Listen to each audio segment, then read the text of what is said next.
కాదు మా doctor cardiologist దగ్గరికి వెళ్ళాలి. అవును, ఎక్కువ టెస్ట్ అవన్నీ ఉన్నాయి, ఓకే, సంబంధించిన టెస్ట్. అక్కడికి వెళ్తే వాళ్ళు ఎక్కువ చేసి ఏం మెడిసిన్ అనేది వాళ్ళు చెప్తారు.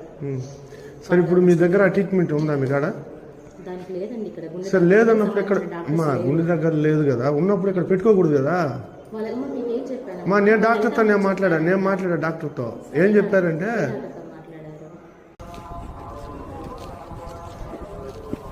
అమ్మా ఏమన్నాడు ఆయన? లోపల ఉన్నా వార్డులో ఉన్నాడా? పొమ్మంటున్నారు, కానీ దేంట్లో పొమ్మంటున్నారు?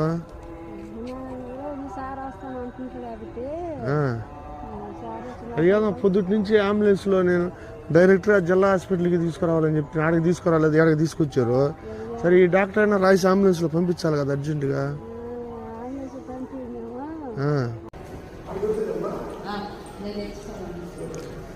ఎక్కడ ఉన్నాడు ఆయన?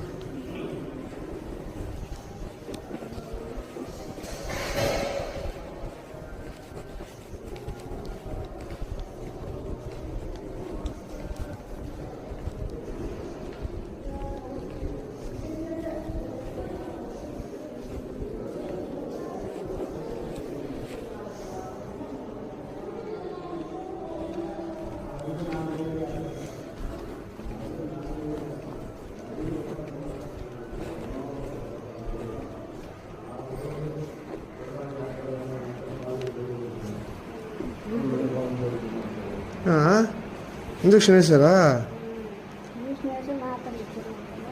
ఇదేంది లాక్ పెట్టినారా? ఇప్పుడు తీసారు. ఏమైనా సెలైన్ బట్టలు ఇచ్చారా? కాదు మా డాక్టర్ కార్డియాలజిస్ట్ దగ్గరికి వెళ్ళాలి. అవును, ఎక్కువ టెస్ట్ అవన్నీ ఉన్నాయి, ఓకే, సంబంధించిన టెస్ట్. అక్కడికి వెళ్తే వాళ్ళు ఎక్కువ చేసి ఏం మెడిసిన్ అనేది వాళ్ళు చెప్తారు. సరే ఇప్పుడు మీ దగ్గర ట్రీట్మెంట్ ఉందా మీ కాడ?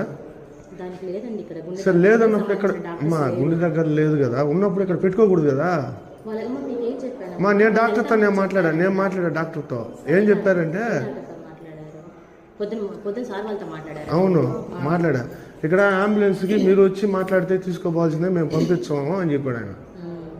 నేనేం చెప్పానంటే రిఫర్ చేసి డాక్టర్కి మీరు రిఫర్ చేసి పంపించండి సార్ అంటే, మేము పంపించకూడదు, ఆయన మామూలుగా సూపరింటెండెంట్తో మాట్లాడాలి. ఇవన్నీ ఒక డాక్టర్లు అట్లా మాట్లాడచ్చా?